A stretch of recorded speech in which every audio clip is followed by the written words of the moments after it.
Welcome back to Enlighten Up. You are listening to episode 15, Negative Energy, Cord Cutting, and Astral Healing.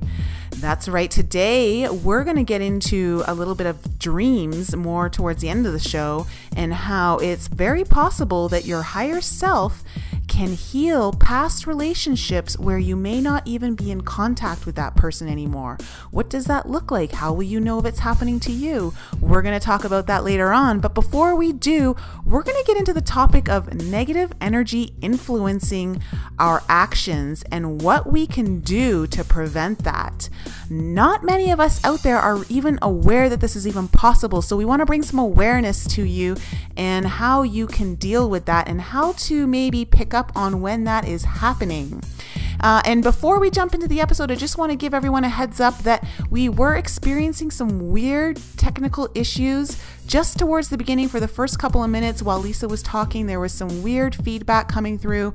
It won't last long, so please don't leave us so early. I promise you it's going to get better. And it's only for a couple of minutes. So without further ado, let's jump right into the episode and hear what we're all talking about. Hello, everyone. Welcome back to Enlighten Up. You are listening to episode 15, and I am here with your fabulous co-hosts, Michael and Lisa. How are you guys doing today? Doing well. I'm doing good. So today's podcast, we're going to kick things off with a little discussion about some recent events that Lisa and I have both experienced individually, and it kind of trails off of our last episode where we were talking about our freaky dreams and having some weird stuff happen to us. So I'm gonna pass the baton over to Lisa because what we want to talk to the audience about today is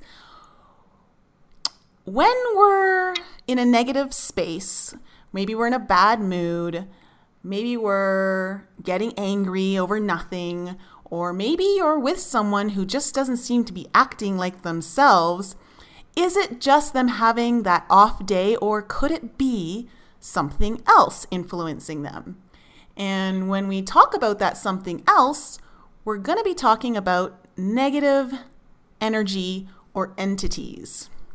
So, Lisa and I have had some experience with this recently. So, Lisa, do you want to share with the audience what you've been going through just very recently? I had a really weird dream last night. It's so hard to explain dreams because, they're so vivid. You wake up like, oh my God, you're so wrapped up in it. And then after being awake for just a few seconds, unfortunately, sometimes they just sort of disappear. But last night, I had this strange dream that I just felt like there were like this dark negative entity trying to like infiltrate me is what it felt like. And I just kept telling it, no, you can't, you're not allowed in here. Like I'm not allowing this, go away. And I felt like it just kept pushing and pushing down on me, and I kept pushing back and just like being really firm and telling it, no, you are not welcome here. And I woke up with just like the strangest feeling, like what the hell just happened? Like I really felt like I was having this serious battle with something. And I made myself like get out of bed and, distract myself. And then I just had the inclination to grab this cross that I have that's made out of turquoise, like a big necklace. And I just grabbed it and held it in my hand and went back to sleep. And then I felt like it felt like it went away. Like everything felt fine again. But I think in our last podcast, we also talked about some of the weird things when we talked about your dream and how at the same time that you were having your weird dream with the lady at the end of your bed, that I also was having a weird dream about something, warning you not to go somewhere. So it just seems like in the last couple of weeks, we've had a lot of stuff attached to us, or we have felt like there's been a lot of negative things going on. And fortunately, Nicole and I have a psychic friend that we've been able to turn to help us clear some of this stuff off of us. And I mean, to be perfectly honest, it sounds like science fiction to me. Like, it just, some of this stuff is just, I can barely wrap my head around. So I'm not to say I'm the skeptic, but it's all very new to me, to be in a position now where I'm opening myself up to this kind of stuff, and I'm not really educated on it. And then to have, psychics tell me I have things attached to me, and, entities have infiltrated different parts of my body and they need to be cleared off. Like, not that I don't believe it, but it just is, it's really out there. Yeah. Michael, what are your thoughts when you hear that? I think you should just jump right into some things, Lisa. I'm kind of curious, like, now on because it sounds like you don't want to use the word skeptical, but like I almost want to hear some of the fringe things that you heard that really makes you feel like, not that you're doubting it, but that, like, going, wow, that's a new one. I haven't heard that before. Yeah, that's how I'm feeling right now. I'm feeling like, I mean, Nicole and I have been, okay, so Nicole and I recently went to this meeting. It was like a meetup meeting, and it was it was like an ET disclosure group. And so we went there, and the meeting was, it was very interesting. We met some interesting people there, and it wasn't necessarily all about ETs, more about ETs and angels and spirituality. And it wasn't quite as far off the grid and fringe as I thought it was going to be based on the sound of it, the description. Actually, had a really good time and learned a lot. But I had learned through Nicole later, because we'd just been having weird dreams and just different, I don't know, just like, I would say I noticed it on Nicole more than I did myself, that like almost like a mood had shifted. Like, Nicole just didn't seem like herself. She didn't seem as like lighthearted and just happy, and her light shining as bright as it normally had. Does that sound right, Nicole? Oh yeah, totally. So, I mean, maybe you can interject here and just tell the audience what you found out and kind of what happened to you, which led to me also being cleared. And yeah, well, I mean, I have not been feeling myself for a little while, like weeks, and I wasn't sure why, and it was weird. It's, I was so used to feeling a lot more love and compassion and approaching things with more compassion, and I just didn't seem to have that anymore, or it was like reduced, I should say. And I just like you're cranky, and you're never cranky. Yeah. It's like cranky kind of.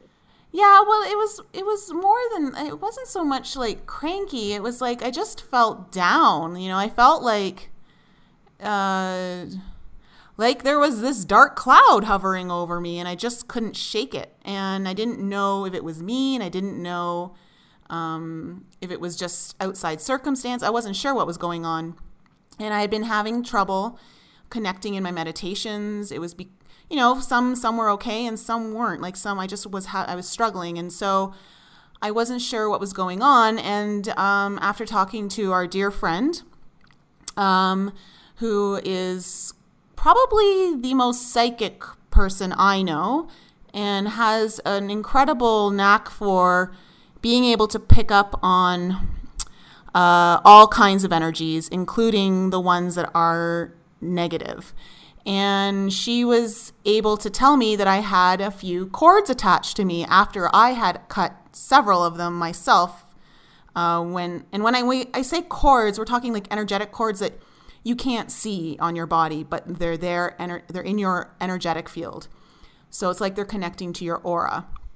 And Yes, some of them were pretty hard to cut. There's some weird stuff that happened, which I'm not going to go into detail only because it's actually self-protection for myself. But it's ever since she was able to cut them for me and get rid of the cords, I've felt a lot better.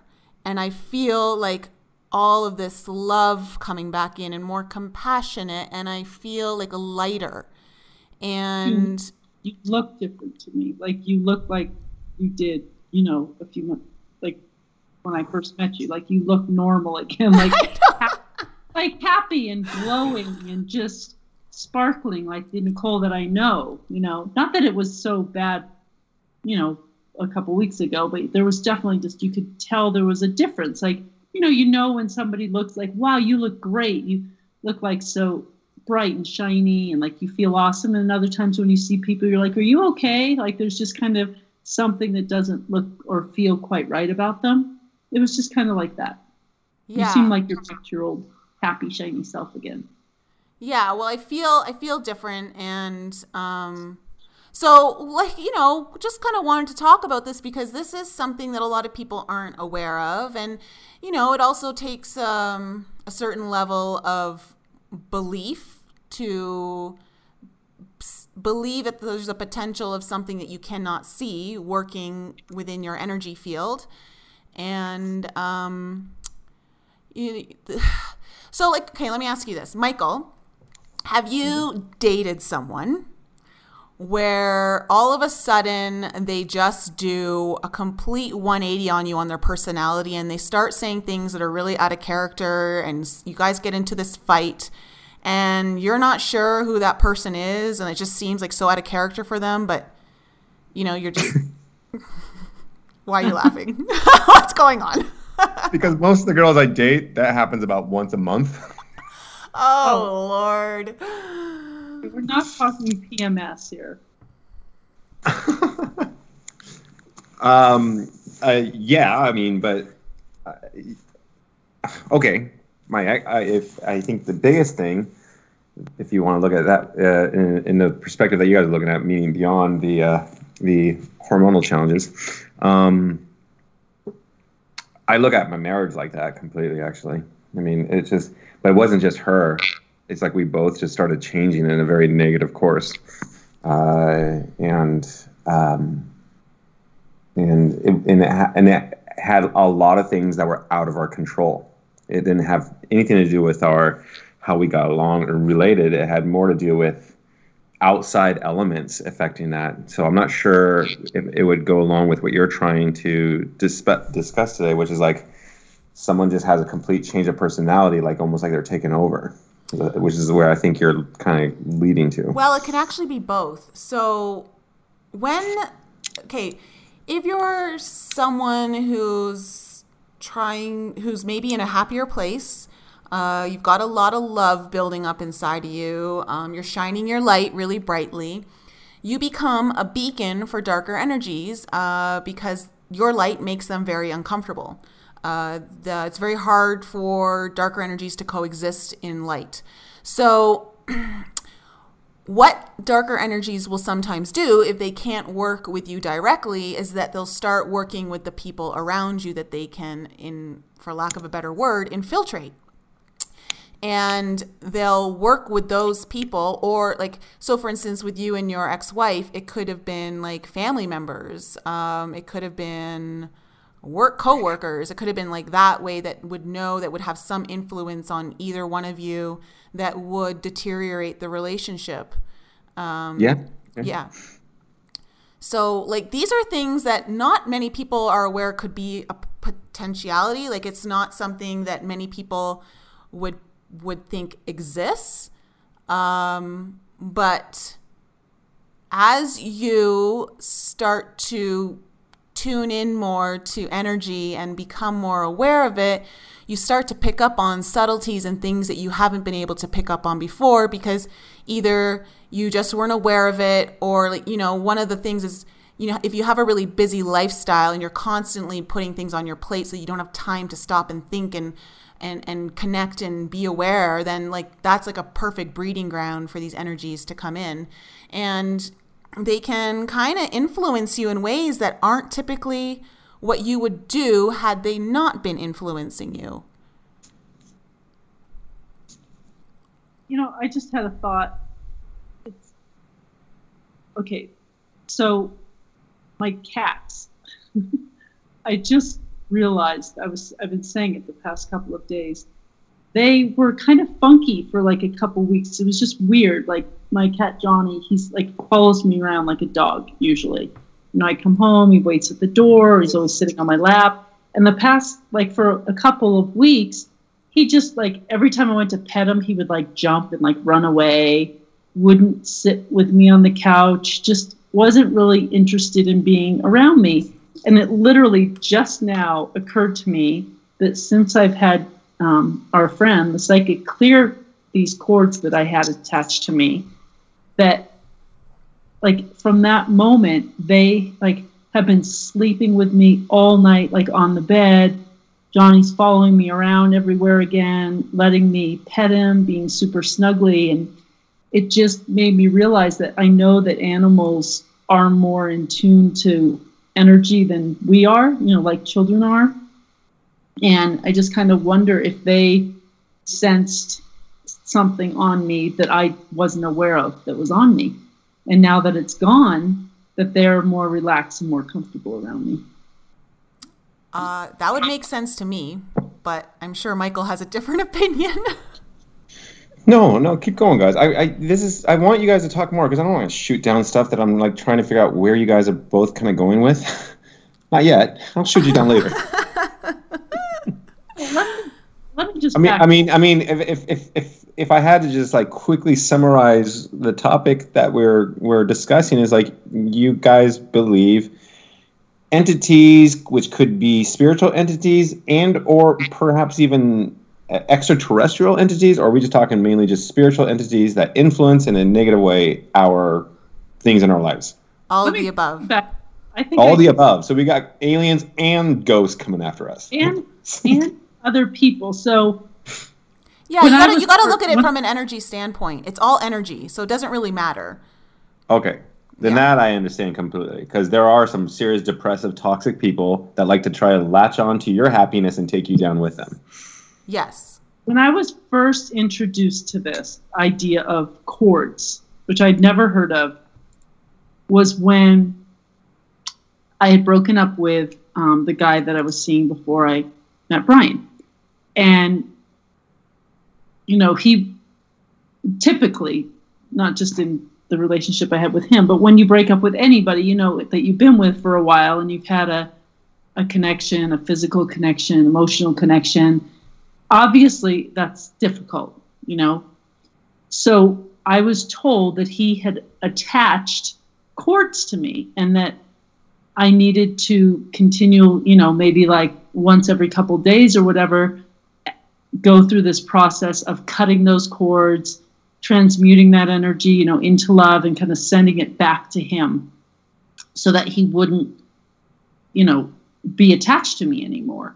And that was how I was introduced to this idea of cord cutting, which seemed pretty easy for me to understand. You know, you're attached to someone, you break up, you don't want to let go of them. And, you know, you're attaching your energy to them through your thoughts and your feelings and your, you know, visualizing being with them and remembering things that you know, done together and missing them and all that. And so I think that that's maybe the easiest way to kind of understand it as you start off, like, okay, that makes sense. Like, you know, you love someone and you don't want to let them go and you attach yourselves to them. But that's just one way.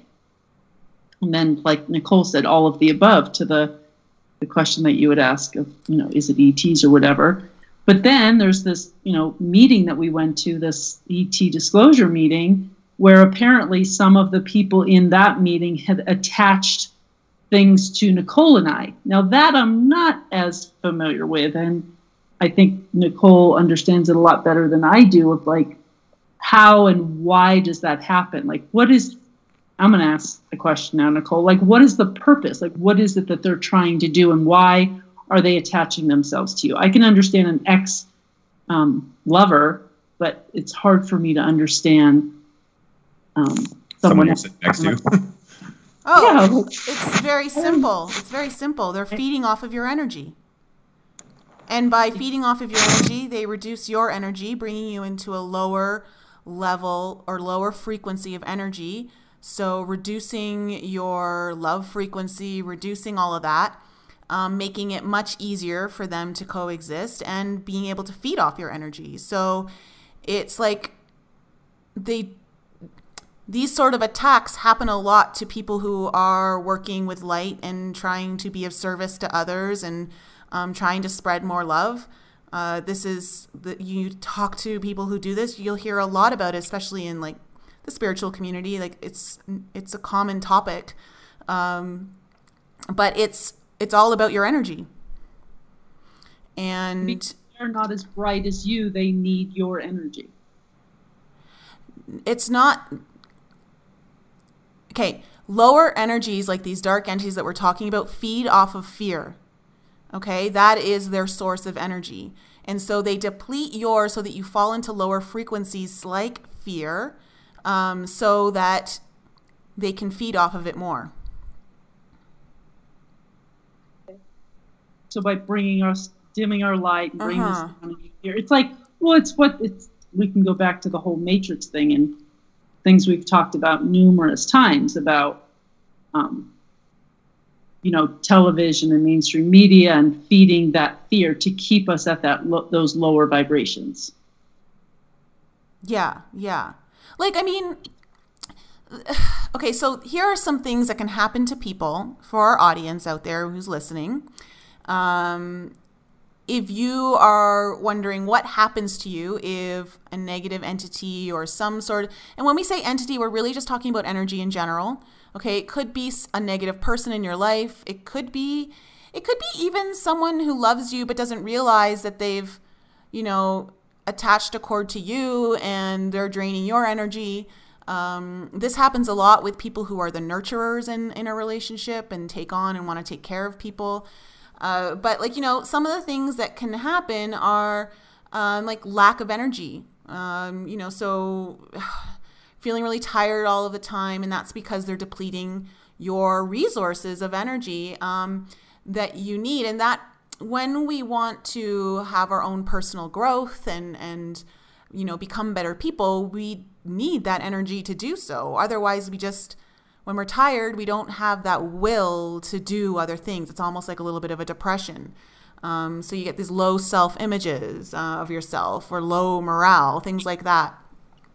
They also say that, things that people can also experience are prolonged phases of depression, loneliness, fear and anxiety. And that's kind of like what I was kind of feeling the last few weeks or so. And just like not on a major level, but enough that it was definitely palpable for me to feel that it was different than how I usually feel. And, you guys have both talked about your phases of depression and feeling like you had a black cloud kind of following you wherever. And then one day you just decided, I don't want this anymore. And it's just gone. You know how it can come and go. Some days were better than others. Yeah. Yeah. You'll also find that, if you're trying to make headway in your career or, maybe it's a business you're trying to open and you just keep hitting like roadblock after roadblock and you just can't seem to get the success that you want. It could be that there's something trying to stop you, especially if you've got a business passion that's going to serve many people in a positive way. And then also disease, like it's a huge one. Like if you're someone who has some sort of illness or you find yourself getting sick often, these are other ways that they are signs that you may have some sort of negative energy that's attached to you in a way and is working on you to bring you down and keep you from living a much more vibrant life. So those are some of the things that I know make sense to people on how they could feel or can kind of resonate with as to how people can feel in their day-to-day lives, and understand that, you know, we've all been there. Like, we've all experienced similar things in some capacity on that level. So assume that there's more than one way to get, you know, rid of these. Like, for people who aren't, you know, don't have psychic friends, and, you know, aren't going to healers to have energy cords cut, or, you know, don't know these things. I think, you know, I'm sure that we've been there before we were aware of this stuff, and been able to somehow cut those cords, or, you know, release ourselves from them.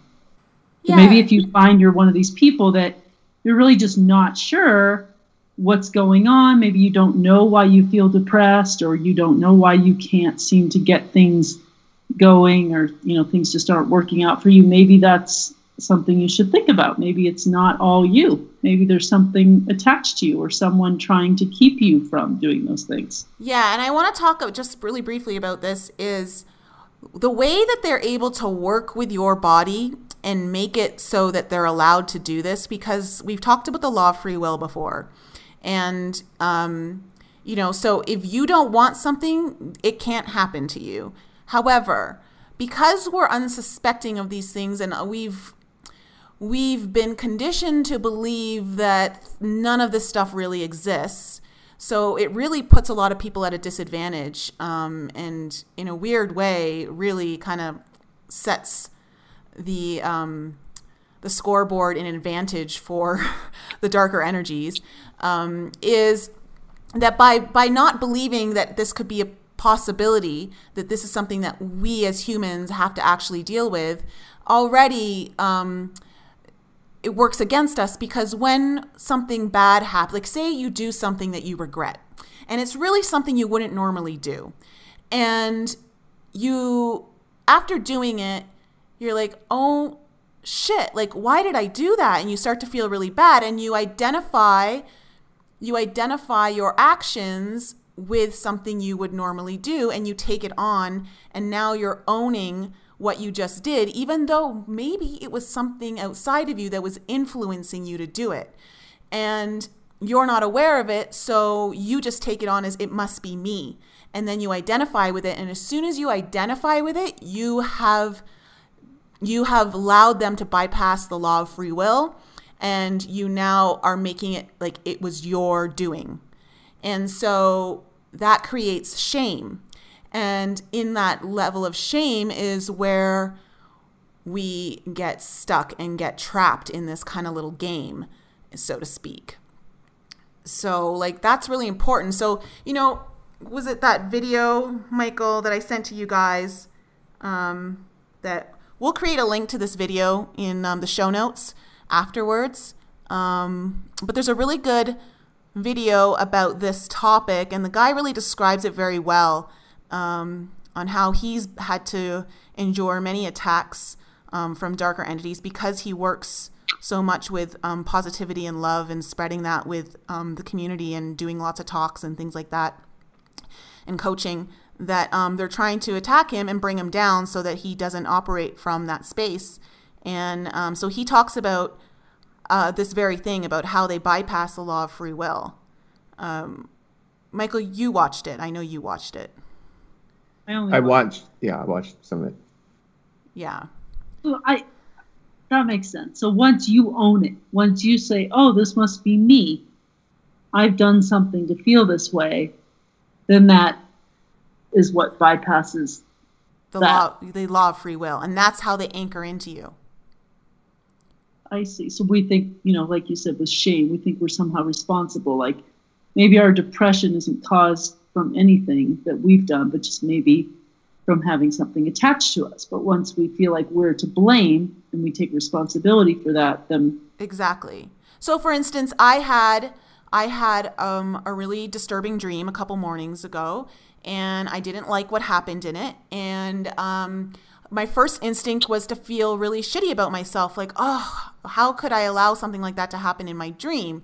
Now, for some of the audience, I may think, well, it was just a dream. I don't believe that our dreams are just dreams. I believe we're all made up of energy, and we have an energetic body. And while we sleep, that energetic body is able to do work and healing and all of that kind of stuff. And so when we dream, I feel like there's more to it. But that's my personal opinion. And so when I woke up, my first feeling was, damn, like, why did I have to do that? And then I thought, no, I didn't do that. And I just, all of a sudden I saw like, oh my gosh, I was trying to be attacked in my dream to make it look like it was something I would do, because I would have never done that in real life. Like have never done anything like it, would never do anything. And it was like upsetting to me and disturbing. And so I thought, no, this is them trying to work me into believing that I would do that and have that shame and identify with it so that they can bypass my free will. And so as soon as I realized it, all of a sudden that shame dissolved.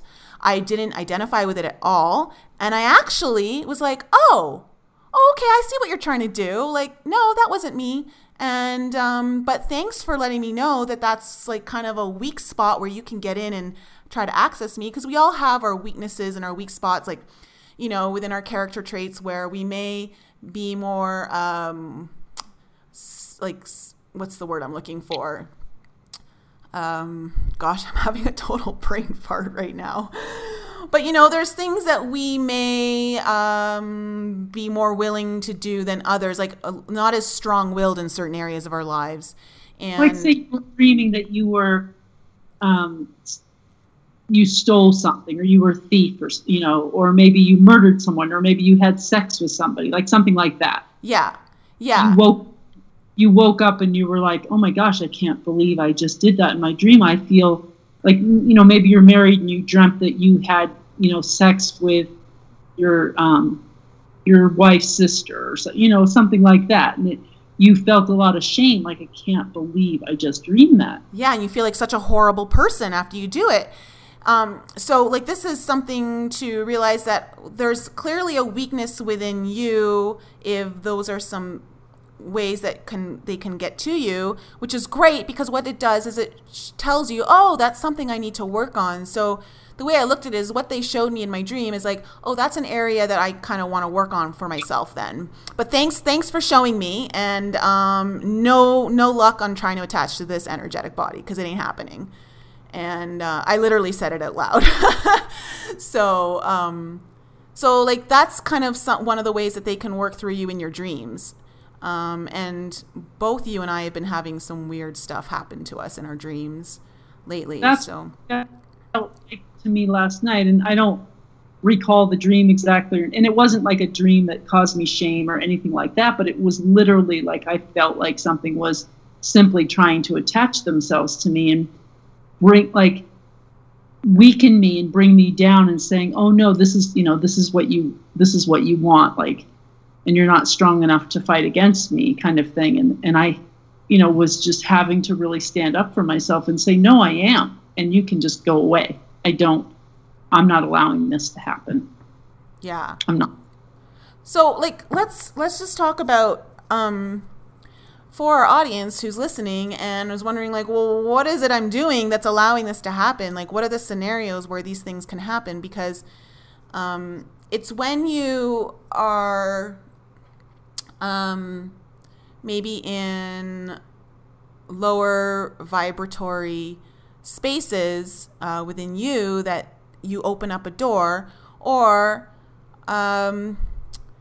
there's also this the fact that, you know, okay, we all have an energy aura around us, but there can be little holes and tears in our aura, and that's how they can kind of seep through, which is, you know, we may not be aware of it, but that's how they can kind of get in too. Like, we maybe have this really strong aura, we may be putting up protection, but we really need to be aware that sometimes there's these little tears and holes that we may not be aware of, and that's how they kind of sneak in. But on a more basic level, Michael, we talked about this in an episode like earlier on about, you know, drinking and drugs and, you know, going to the bars and getting intoxicated and stumbling outside and waking up the next morning going, oh my God, what did I do last night? And drugs and alcohol is one of the ways that they utilize an entryway. So if you're feeling depressed, it could be that maybe at times when you were drinking or doing drugs or, out, that something had attached to you. And now you're feeling that shame of like, oh, it's me. I shouldn't drink so much. I shouldn't have, had sex with that girl. That's not what I wanted to do, or, something like that. And then you now own it. Mm-hmm. Where does your own personal responsibility stop, though? If you can blame like almost anything that you do bad or negatively in your life with this concept of like, oh, it wasn't my fault. Some sort of negative thing got attached to me. So yeah, I mean, I feel like yeah, I know, but you're assuming though that we're making a blanket statement that this is all it can be. Well, that's what I'm asking you. How do you decipher between the two? Okay, think of it this way, Michael. If you are a non-smoker, are you going to, and you want to have healthy lungs, are you going to go stand in an area where everyone's smoking? Like, more times than not, you're going to be someone who either leaves the area or avoids that area altogether. Okay. Or if you're someone who really wants to be healthy, you're probably not going to go to a McDonald's and order like a Big Mac combo. Right? Mm-hmm. Because so these are ways that you're taking care of yourself and you're protecting yourself. So what we're saying is that, for instance, if this is something that you want to maybe be more aware of and have more protection around yourself because you don't want to be influenced in a negative way, then, there's some measures that you can take just to have more awareness of where the possible entryways are that they can get to you. It doesn't mean that, for instance, you'll never go to a bar and have a drink or, have a glass of wine ever again. Like, it doesn't mean that. It just means that, you are aware that that this is an entry point. And so are you going to allow yourself to get completely intoxicated in an environment where maybe you don't know everyone, you may be a little bit more, it may be less safe? I think it's about more responsibility than less, too. It's not that you're shifting the blame onto, like you're saying, I can just blame, we can just make a blanket statement, blame it's it like taking more responsibility of where you direct your energy. Right, more responsibility in your, like, it's like Nicole said, you're taking responsibility over your health. So you're going to say, I'm not going to, go to a McDonald's, or I'm not going to go to this particular event because I know that there's going to be smoking and drinking and drugs around there, and I don't want to do that. And you're just being more aware and more conscious of how you want to live your life and the steps that you can take to live a more joyful life. And one of them maybe being aware that there are these types of, like, there's preservatives in food, you're going to stop eating them. So, okay, now you realize, okay, I just learned today that there's actual negative energies that can attach to me. What can I do to prevent that and clear them and keep myself from them? Okay.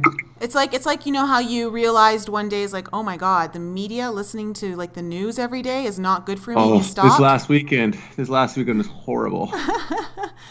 So that's another way. I'm a huge football fan, and like, oh my God, the big fiasco that happened yesterday of football and politics marrying each other, it just made me want to like retch, and I feel like even that happiness of like, oh, football day is being attacked. Yeah, I know. Totally.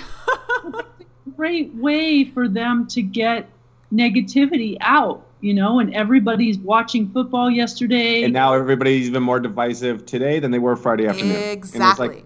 It's just ridiculous. Yeah. And everyone's focusing on that, and it's all over every social media, and you can't get away from it. It's like, and it sucks me in too because it friggin' gets to me as well. But like, I'm like, and then I started going to these websites that I used to go to back when I used to follow the news. And like, oh, Michael, I got to stop doing this. I got to do this because it just kind of like riles me up in a very not so good way. So I think that would be an entry point definitely that I need to avoid. And I came close to it this weekend. Well, good job for being aware. Yeah. But no, I actually am more. I came into this podcast thinking, okay, because there was when I was watching the video, I was like, okay, I can understand his point, but like, how do you really know if it's just something that's just in you or as affecting you versus you just made a mistake because you're human? Or how do you know it's not a placebo effect of cutting these cords and you just feel better because you think you mentally, or just like what you said, Lisa, it's a placebo effect of taking a shower and washing off the depression and negativity that you feel. And if it works, is it a placebo effect or is it because of what you said? It's really hard for, I would imagine, us current humans or whatever to really decipher between the two.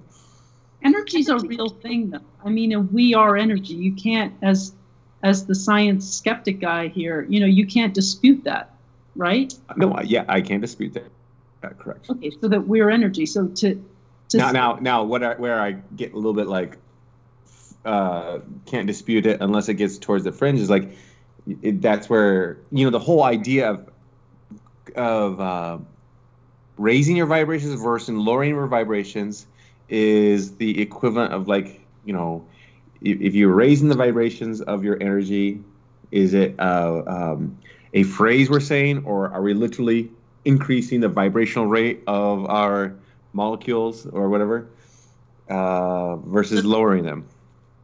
I think, and I believe that that's been proven through, some of those tests they do, like with water, Those have been disproven, though, Lisa. At least on many of the articles that I wrote, or not wrote, I saw.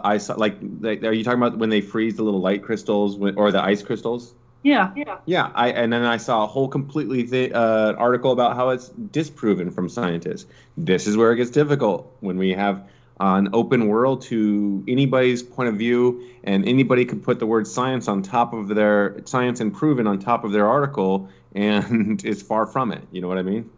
So it's really hard for myself to make sure I'm listening to truth. And I think for a lot of people in this world, especially now that we're exposed to everybody's point of view and opinion on deciphering what is true and what is not true now. And it's like when you're second guessing science itself and you're second guessing things that you learned in the 12th grade and things you learn in college, it gets really hard to believe a lot of things.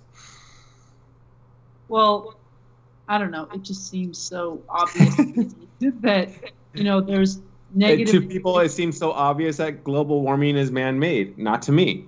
It's like there's a lot of there's a lot of things that people say it was obvious. Well, I just mean as far as like moods go, like when you're around somebody that's negative and depressing, don't you feel more negative and depressed than when Absolutely. It is happy and smiling, and like there's those people that you just always want to be around because they make you feel good. Absolutely. That I understand completely. I'm just not sure if it has anything to do with the literal physics of vibration. Or energy, you don't think? Okay. No, I mean, but like it could be like, you're in a good mood, so you're putting me in a good mood. You're in a bad mood, you're putting me in a bad mood. Things like that. But how does that happen? Scientifically, why does that happen? Because you're trying to... I can't answer scientifically. It's a mood. I can answer. Energy. So when you're in the shower and you're washing that stuff off, I believe, if you're visualizing that and you're imagining that you're actually doing something. Just because we can't see it doesn't make it so. I mean... It was only a few short years ago that who would have ever imagined that there was like Wi-Fi possible? Like, what the fuck is that? That's not possible. Like, there's not something that I can't see, that's not an actual wired. And I just read an article that's right? killing us. That's what? Wi-Fi and all the Wi-Fi waves are apparently killing us too now. I'm like, God, you can't be safe from anything now. Well, it's because of it's the EMF waves. So. Okay, listen, Nicole's like, yeah, of course. We talked about this in episode 3, where, we talked about Hawkins and the book Power versus Force, and how, they've been able to test certain emotions resonate at a certain frequency, okay, and that's testing energy. So if fear resonates at the level of 100, okay, and joy resonates at the level of 540, I believe it is, then, that's a huge leap in frequency jump. So it's, and that's based in science. So I mean, there are a lot of studies out there that disprove certain things that they don't want people to believe in. I mean, we could talk about the whole autism and vaccine thing, you know, like explain to all the parents who have children who get a vaccine and then the very next day their children are completely different and can't function. Their brain functions is deteriorated completely. Their bodies can't function the same way. And you're to tell those parents that autism isn't related to vaccines. You know, like, sure, the CDC can put out tons of studies that have been funded by them, and all of the lobbyists that don't want the vaccines to be stopped, you know, to make these reports, to pay off scientists to produce results that are in their favor. And unfortunately, that's the problem with science, in the sense of, you know, when you bring in the politics and everything behind it, everything gets dirty, everything gets, like, you know, wishy-washy, and no one knows what to believe, you know, because, and it's like this whole weather thing, the global warming, you know, you have scientists that say, yes, it is, you know, it's all due to the human carbon footprint and we need to reduce our carbon footprint. And then you have scientists who say, well, yeah, humans do have a carbon footprint, but it's not at the rate that, you know, that these studies are showing that we're doing. And so you have two different groups of scientists saying very different things. Who are you supposed to believe? And it's like you kind of have to follow the money trail. I think that's what the problem I'm trying to address here. It's not like I'm trying to sit there and go, I don't believe what you guys are saying when it comes to the vibration rates at, you know, different when you're sad versus happy or whatever. I'm just saying it's really hard in our current world to prove anything. No, I know. I completely agree. So it's like you kind of have to, like, if you're going to believe in something and if it's helping you and become a happier person in your life and it's working, go for it. That's why it's like, for the both of you guys, if it's working, go for it. If I want to just say, you know what, Lisa, I'm going to take a shower. I'm going to believe what you told me, and I do it, and it seems to work for me. Then I'm like, hey, go for it. And I might give the same advice to somebody else who may need that in the future. Did you try it, by the way? Have you tried it yet? Yeah, no, I did. I mean, I've been doing a lot better ever since our last podcast, and you know, and the, you know, the shower was fine, but I think you two, just because you're two really good close friends with me, and me opening up to nobody else but you two after hours, which all of a sudden became open to everybody else in the podcast world. I think that just, you know, expressing those things and talking about those things and hearing your guys' love and support back really helps too.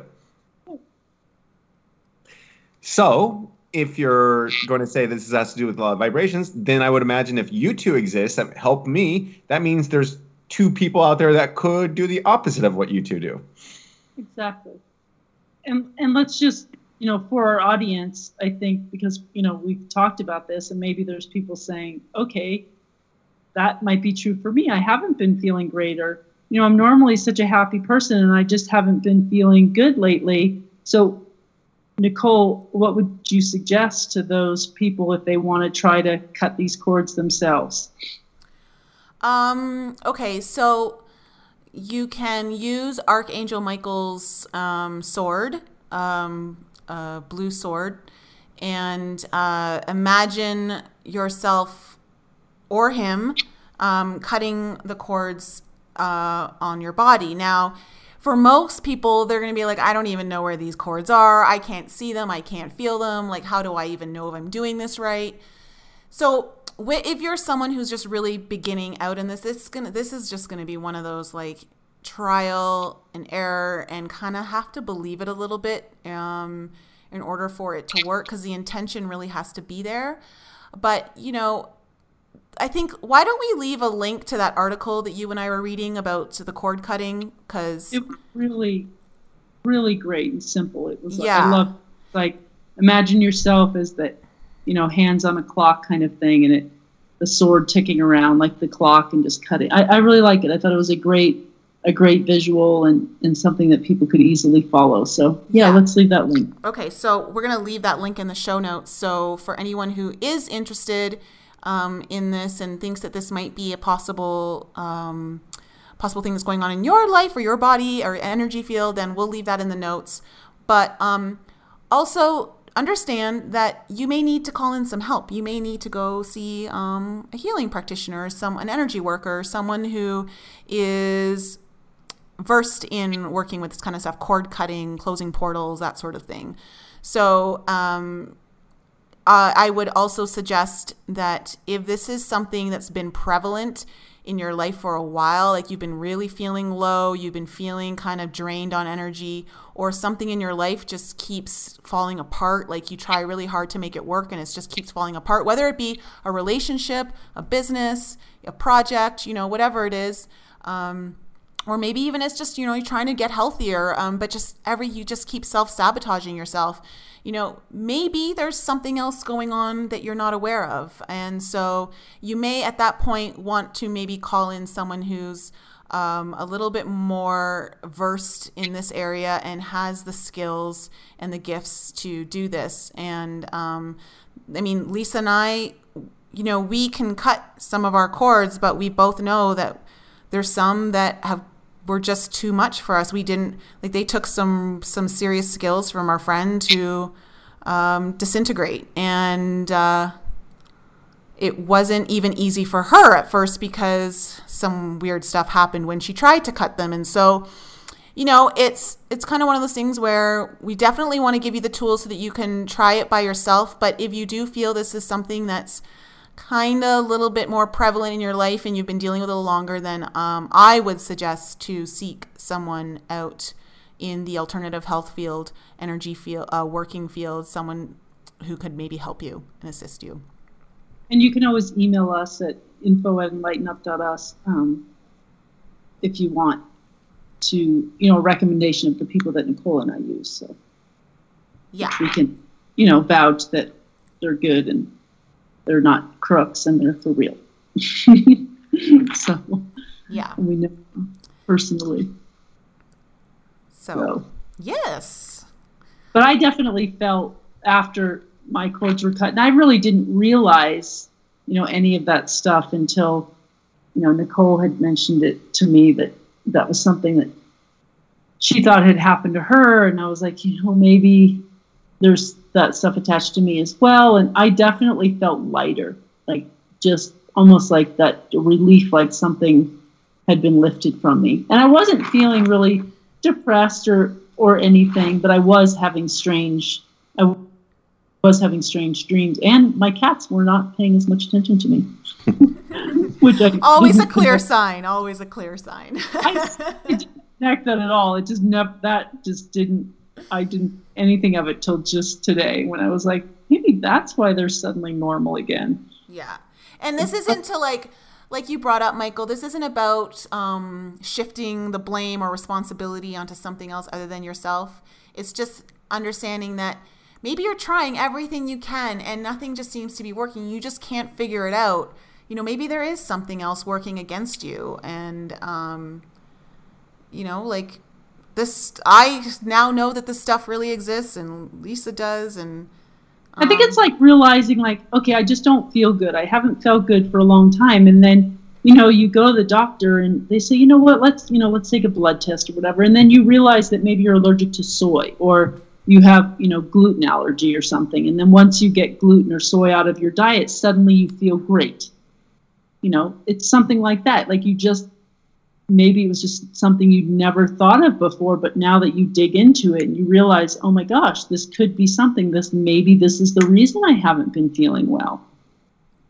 Not that you're trying to blame it, like my life sucks because of soy. Maybe you just didn't. I guess one of the reasons why I asked too, Lisa, was when I watched the video that Nicole is referring to that she'll post about the man that was speaking. He was literally saying when he was a child, at 8 years old, something took over him to basically torture a little kitten that he had.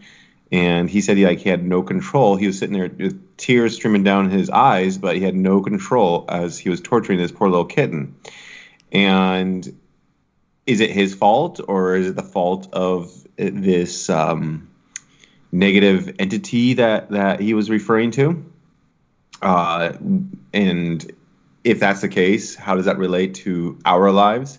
For example, has anything happened in your guys' life where you felt pretty much out of control, and like something was like taking over your reaction or action or mood or whatever? I think when I was younger and drinking a lot, I think that's maybe the clearest example of just, doing things that I just didn't necessarily want to do, and like asking myself, why do you just keep doing the same thing over and over again? And, so maybe that was the answer, because, when I was drinking, so maybe things had entered me, and I continued to do things that I didn't really want in my life. But the first thing to do in those. Yeah, I mean, I definitely believe, or I definitely like that theory too, because on the times in my lives where I did go blackout and people the next day were telling me what I did, I'm like, that doesn't sound like me at all. That's not why would I do something like that? There's nothing in my normal sober conscious that ever would think that or say that or do that, And so that would be definitely an easy way to relate to, probably for our audience too. And then that same thing that Nicole was talking about happens where you have that shame, like, oh my gosh, maybe that's who I really am as a person. Mm-hmm. Then you're just lucky you just can't remember anything. But I know. But when I watched the video that Nicole sent to us, it's like I had an experience like that in my childhood too, I guess. And where it's like.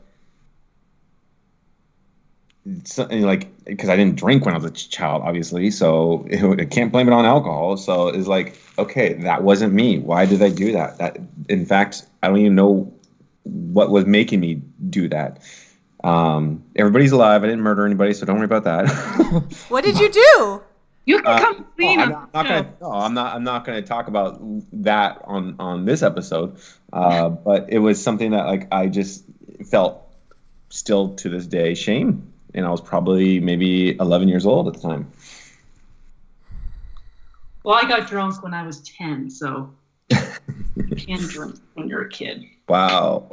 I have no idea what that would be like for a child to be a drunk 10-year-old. My goodness. Yeah. Anyway, what about you, Nicole? Did anything like that ever happen when you were young? Yep. I wasn't drinking, and I did something that even to this day I just shudder at, and I'm like, how could I have done that? And and do you feel like children are more like vulnerable? Yeah, because your children are such bright lights. They're still like in that energy of love because they're not programmed yet by all the fear conditioning and the separation and all that we go through as we get older, through society and all other forms. And so children are easy targets for that. And especially because children are so innocent. Yeah, exactly. Well, it's funny you said, I'm sorry to interrupt. I've been hanging out with my friends who have children and infant children too, these on the weekends. And they are, of course, some of the happiest, smiliest people in the world because they don't learn to frown first. You don't see a kids learning how to frown. I mean, you can't count crying, but frown instead they're like smiley, happy babies.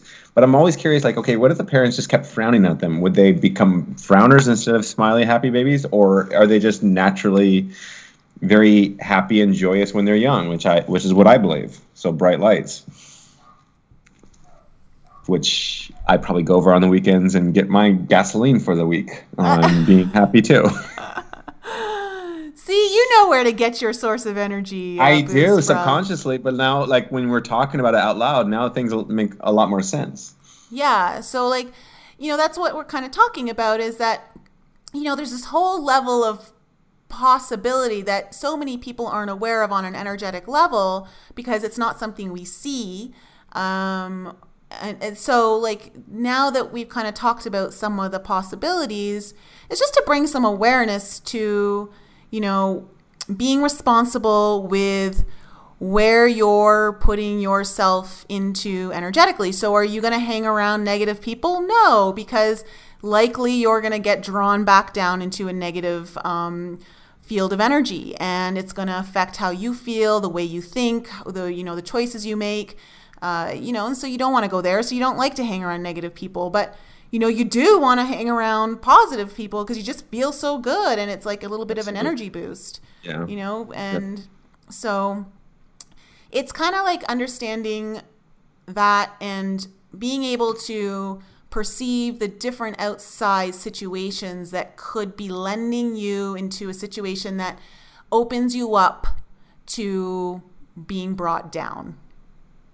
And just for the sake, for our audience who's listening, just think of it as negative energy. That's it. It's just negative energy that's kind of attaching to you. And it could really, and for the most part, it's usually people and it's not that they're trying to bring you down. It's not like they're even conscious that they're doing it.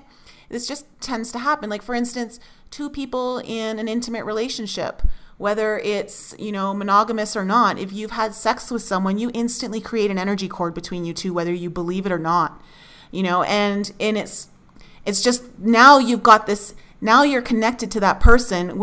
It could have been a one night stand and you don't even know who that person is on like an emotional level. And maybe they're like really depressing and just have the shittiest outlook on life. And, after you've slept with them and, a couple of weeks goes by and you're like, why am I feeling so crappy?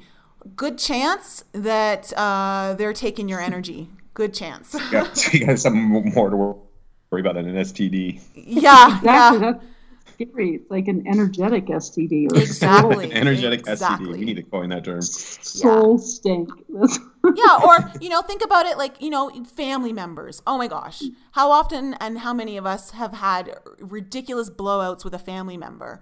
Like that almost instantly creates an energy cord, and that person maybe just like be hating on you and like have attached that cord to you, not because they want to hurt you, but just because they're so angry and they're just so upset, and this energy just gets attached to you. And now like you're receiving it even through this energy cord, and now anything that they think or feel, you're going to be feeling, and vice versa, they're going to be feeling from you. So maybe you're the person who's the more kind of positive, trying to like work things out. Well, they're going to start taking that energy from you, and you're going to realize like, how come I just can't work this out? How come I just don't want to resolve this like right now? I usually do.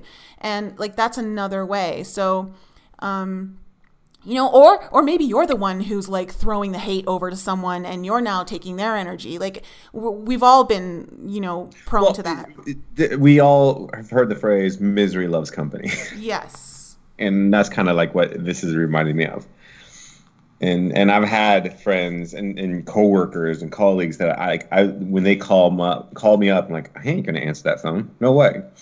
Because I know exactly what's on the other line, and that's just going to put me in a funk for the rest of the day.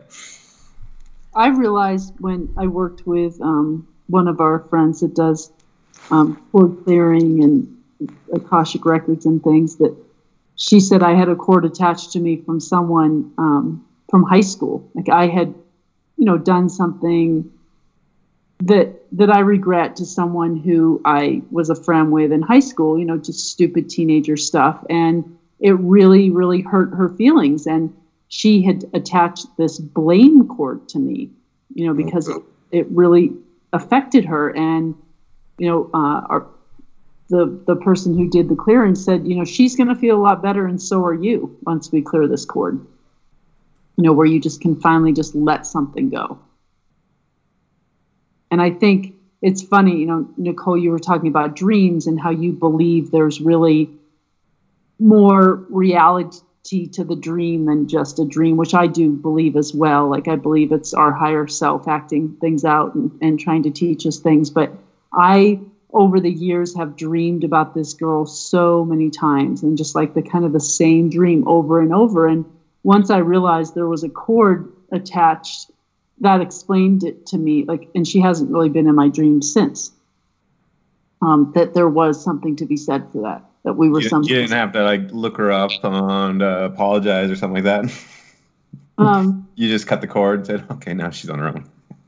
No, I mean, I've actually tried to be like friends with her. I don't have her contact information, but, found her on Facebook and have tried to be friends with her, and she hasn't accepted any of my friend requests. But I would most certainly send her, apology. And because I really can't, I've done that I've done that mentally, Gotcha. while meditating. I've sent her, love, and I've sent her my apologies and asked her for forgiveness. And, and I think that can be just as effective as doing it in person. And, when I have difficult relationships with someone, in my past or whatever, maybe we're not communicating now. I've been working on that for the, almost a year now or so, where I try to think of these people and just send them love and, forgiveness, and try to develop a relationship mentally with them that is more positive. And I truly believe that, my higher self is working with their higher self, and that, on some level, that there is something happening. There is forgiveness, and there is a release there. So I think that we don't realize that we don't have to be in the same room or talking on the phone with someone to be able to send them love and forgiveness. I do it, a few times a week. I send my children who don't, live near me. I send them, it's like praying for them. I send them good love and energy and, happy thoughts, and wish them well. And I believe that I am connecting with them, and that they do somehow feel that. I like that, because there's probably a few times I need to do that for a few people I knew in high school myself. Yeah, and it makes you feel better. Like, if you can't pick up the phone and call them and say, I really just wish I could say I'm sorry to this person. I was a teenager, we were young, or I was drunk. I don't know what it is about those teenage years, but man, like kids actually, not just teenagers, we always talk like they can be the most evilest things sometimes to yourself, like beyond the bullies and things like that. It's like, there's also a lot of attacking that happens when we're young, that's for sure. Yeah, and I would, encourage anyone to, if it's playing over in your mind that you wish you could make peace with someone, or maybe it's someone you're really close to, like a parent, and you're not speaking, or an ex-spouse. My ex-spouse won't, speak to me, and I've had to do all my work with him energetically and in my mind, and just send him forgiveness and send him love. And I feel that it's working through my dreams, because my dreams and my interaction with him in my dreams has changed over the course of the past 2.5 years to now. When I dream about him, we have a actually really great relationship, and he's, I respect him as the father of my children, and there's no discourse. We're not arguing or fighting anymore in my dreams. And I feel like our higher selves have worked it out, because he won't allow me to communicate with him on this plane, or he's not, ready or open for it. So I think that's, if it's helpful. Yeah, that's actually a really cool point to bring up, like for the audience listening, that if you have dreams with people that, whether you're not talking to them or you are talking to them, but maybe there's been an issue that's arisen and there's conflict, that oftentimes in your dreams, it is your higher selves trying to get your attention and be like, hey, we're trying to work on this up here so that you guys can come together down there on the actual earth plane to resolve this. So we're trying to get some of the work done up here on the energetic level so it'll manifest down for you on the earth plane. And I've experienced the same thing as you, Lisa, with an old girlfriend of mine who we were like best friends, and the dreams were just not good, and then all of a sudden, after I started sending lots of love and all of that, the dreams changed, and now we kind of hang out and catch up in our dreams together, in my dream now, and makes me wonder if we'll ever be coming together soon on the physical plane to initiate that. But if not, it's okay, because on the energetic level is what matters the most, like that's been the clearings happening up there. So for anyone who's got dreams and you're wondering, my father had this same thing happen where someone very close to us, came to him in a dream, and there was some conflict between the two of them. And it was like they were trying to communicate, like open up the communication between them two. And he called me and he's like, Nicole, do you think do you think that's like a message that I should reach out to this person? And, you know, like, I feel like that's what I'm supposed to do. And I said, yeah, Dad, like, that is, it's your higher self. And he's like, yeah. He goes, that's what I was feeling. Your dad's reaching out to you now. Or that's good. No, it's so cool. It's so cool. Like, I can't, I'm actually going to be doing some videos with my dad when I get home to Canada. And I'm going to be putting them on my YouTube channel because I want to interview him on, like, because he used to be a non-believer. You have a good story with your father, especially in your last trip. And I hope you get to tell it to people in the future. Yeah, no, and I'm actually going to do some videos because he, like, for the listening audience, my dad was a non-believer. He thought it was all, like, you know, just cuckoo stuff, right? And he now, after having an experience, which is usually what happens, is that you kind of have to have an experience to kind of believe, like, you know, what you're kind of hoping for, Michael. And now I'm actually jealous of your father.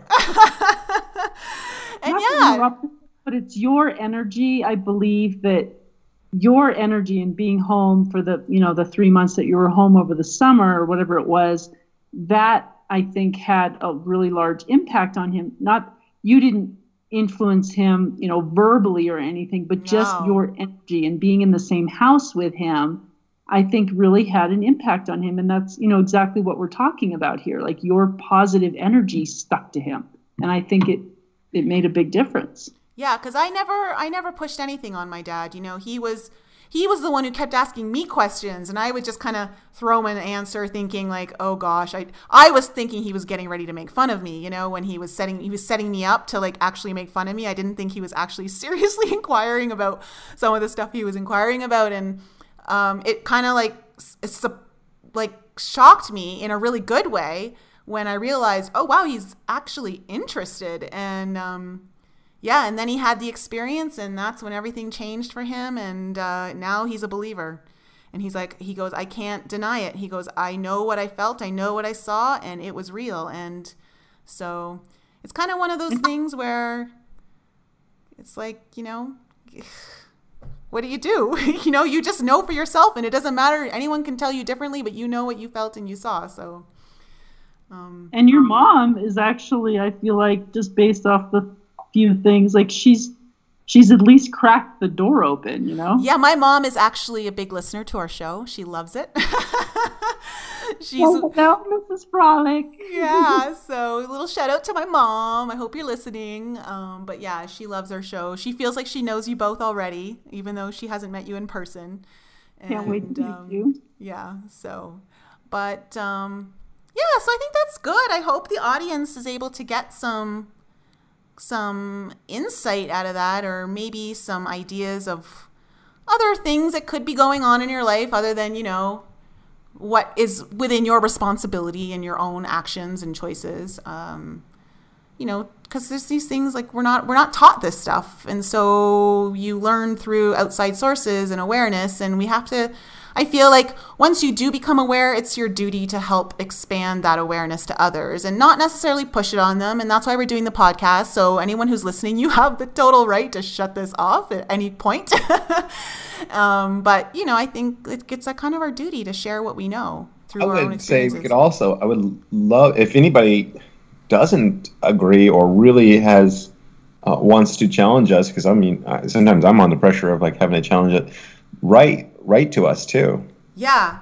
Love emails. Yeah, we'd love to read your responses here on the show, and you don't have to give us your full name if you don't want to put your full name on the air. Like, we won't do that to you, but you know, so Mrs. Frolic, if you have something you want to say, but you want to say anonymous, go for it. Yeah, so send any inquiries or thoughts, anything that you may want to contest that we've said. You can send that into our email, info@enlightenup.us. Or if you have any experiences that are in line with what we've saying, that you could share, we would love to be able to share that, you know, with our audience. So the more interaction, the better.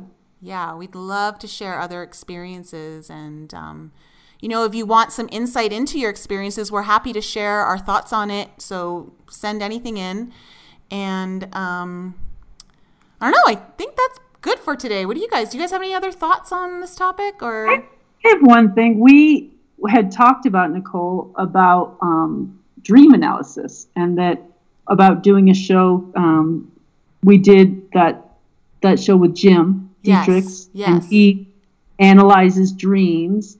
And we talked about having our audience maybe email us with a dream that they would like interpreted, and we would see if Jim could interpret that and maybe get it on the air. That's something else that we've talked about.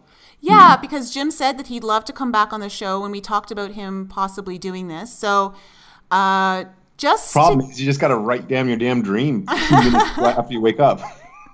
Yeah. Well, what I try to use the recording app on my phone, because I'm so groggy and I can't write or find the light, but I can grab my cell phone and hit record, and I'll just like mumble out my dream. Yeah, I've done that too. That's really helpful.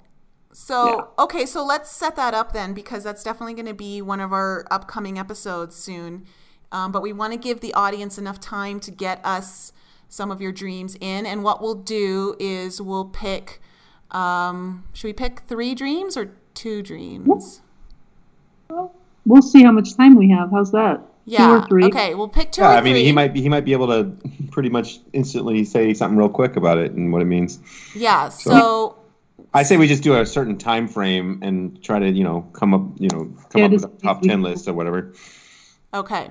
Well, so send us in your dreams, and we will. So send them into our email, info@enlightenup.us, and within the next couple of weeks, we're gonna record that episode and get it out, and we'll share this whole concept of dream analysis. How do you give some pointers on how you can analyze your own dreams in the future, and a couple of you will get an actual dream analysis done on the air, which is kind of cool. And so we'll have Jim back on, and he was in episode 7, and he was just great. He's just got a lot of stuff to share with us, and it's really. And he analyzed a dream for you since then, didn't he? Oh yeah, he analyzed a dream for me. He analyzed a dream for another one of our friends too, and it was pretty interesting. So very helpful. Yeah. Well, great. Okay. I think that's a cut. All right, everyone. Well, thanks for joining us again today. We love having you here with us. If you like this episode, please subscribe to us in iTunes and perhaps leave us a great review if you so choose to do so, or a rating. And if you want to find any more information out about us, you can go to enlightenup.us. And of course, follow us on all social media. We're on Facebook, Instagram, Twitter, and YouTube. And I'm going to leave all the links in the show notes below to everything that we discussed so that you can do some further reading and see how it sits with you, if it resonates or not, and just give you the more information on the cord cutting so that you can maybe start doing that for yourself. So that's it for today. Lisa and Michael, thanks for being here, and we will catch you guys all next week. Sounds great. Bye. Bye.